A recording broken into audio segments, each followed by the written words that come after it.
এখন বর্তমানে শরীফ শরীফার গল্প মাদ্রাসার সিলেবাসের অন্তর্ভুক্ত করে মানুষকে হিজড়া বানানোর পাইতারা চলতেছে। জোরে বলুন ঠিক না বেটি?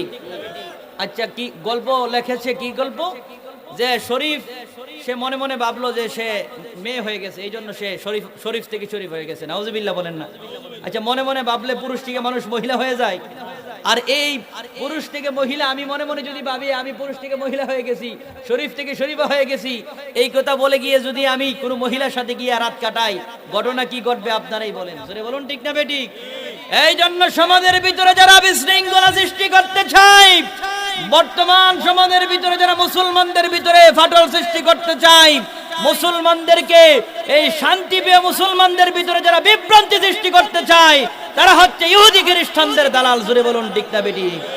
এই সমাজের ভিতরে বাতিলপন্থী ইহুদিরা, নাস্তিক মুরতাদেরা